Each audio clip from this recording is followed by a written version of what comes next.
Have you ever visited a place and immediately felt you could live there? This happened to me in 2019 in January 2019 when I visited Sevilla for just a couple of days as part of winter holidays, and I simply loved the city.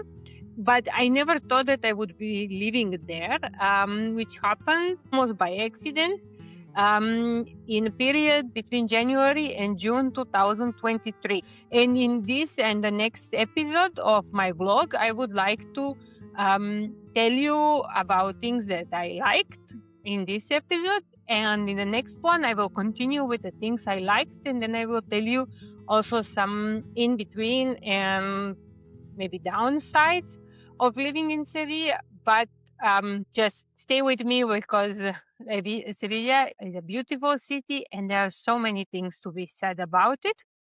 Thank you for watching this video. This is an episode of my blog. There is also a podcast. Check that out as well. And please don't forget to subscribe because it means a lot to small creators like I am. First reason why I loved Sevilla is actually the perfect city size. And this is basically the first thing I say to anyone who is asking me about Sevilla. Sevilla is a mid-sized city in Spain. It has a bit over 500,000, 700,000 inhabitants. And it's kind of perfect balance between city life and also feeling cozy and it's some slower pace place. It has, of course, there is everything. There are cultural events, there are restaurants, there are bars, there is a good public transport, there are universities. Compared to big cities like Madrid and Barcelona, in Sevilla you can actually walk from one part to another of the city center. And you don't really need a public transport for doing things in the center. So it's a great size of the city that you can do basically everything on foot. Mentioning the historic city center, it's simply beautiful. And there are many corners of it to visit. First thing that I would like to mention is the historic city center in Sevilla is one of the biggest in Europe. And also with 4 square kilometers surface, it's the biggest in Spain. But the city center is not like just one place. There are a lot of squares, streets, and also like beside very famous big squares and streets, you can just walk around and then you will, every now and then you will come across some very small square with couple of very cozy bars or restaurants, and you can also find some streets that are almost with no people, that the tourists don't really visit them on a regular basis, and you will see some really wonderful houses that are really like, it's very central, but these are really small neighborhoods with wonderful small cozy houses.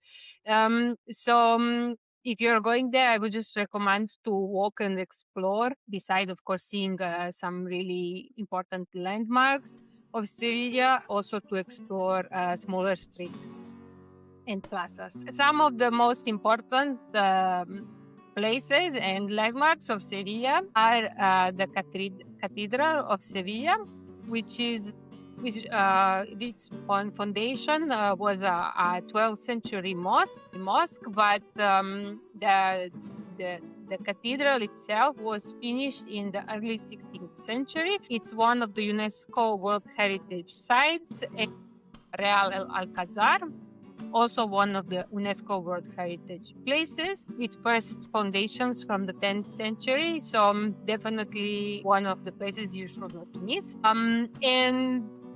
Places like Plaza de España and Maria Luisa Park are beside the touristic points. There are also nice places where even locals go sometimes for a walk and spending afternoon there.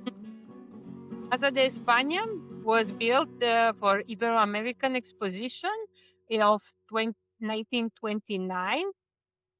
And since then, it became one of the most important places where people meet or go for a walk, and also where tourists are taking photos. Beside these important localities or interesting localities, you can also just walk along the river. This is also something that many local people are doing, or they're just also sometimes just chilling next to the river. Third thing, orange trees everywhere. So orange trees are definitely one of the symbols of Sevilla. When I arrived to Sevilla, it was really one of the first things I noticed. And there are so many orange trees everywhere along the streets, on squares, just at every corner.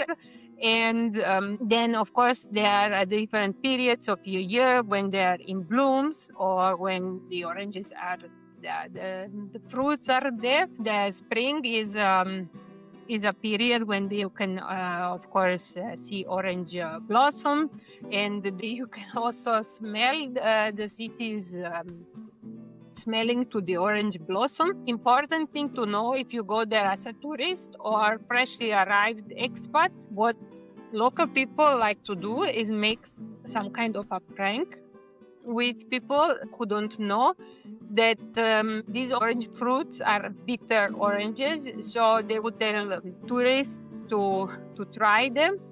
But this is something that you definitely should not do because it just doesn't taste well. At the time when oranges ripen, what can happen is that some fruits fall on the ground.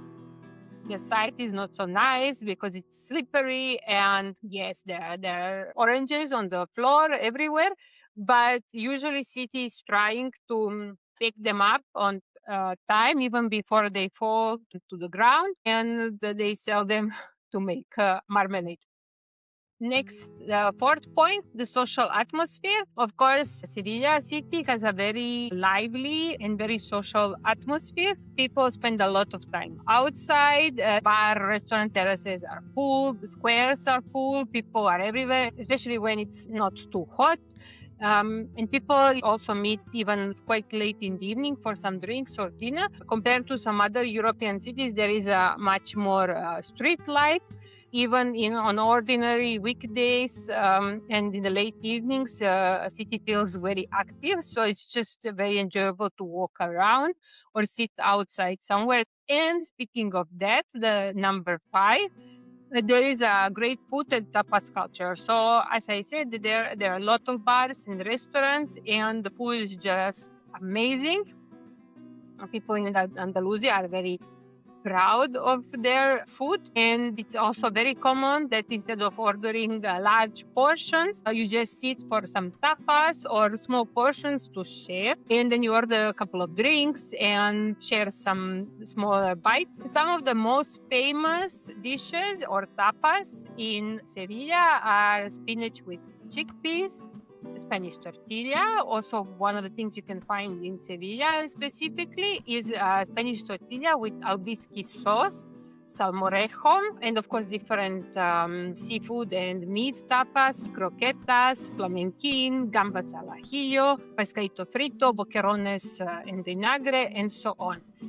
In addition to the food that is very famous, from this region you have also some drinks that are quite specific, let's say.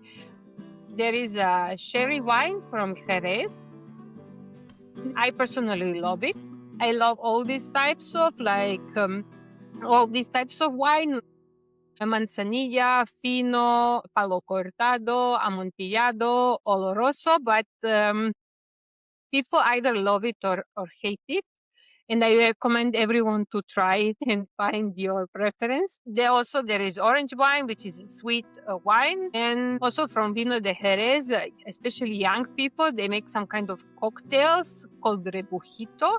Rebujito is also one of the signature drinks of Feria de Sevilla. And rebujito is made usually from manzanilla or fino and like some soda drink like Sprite, for example. Be careful with it because rebujito is like a very mild drink, but it still has quite a bit of alcohol in it. Another warning, people drink quite often.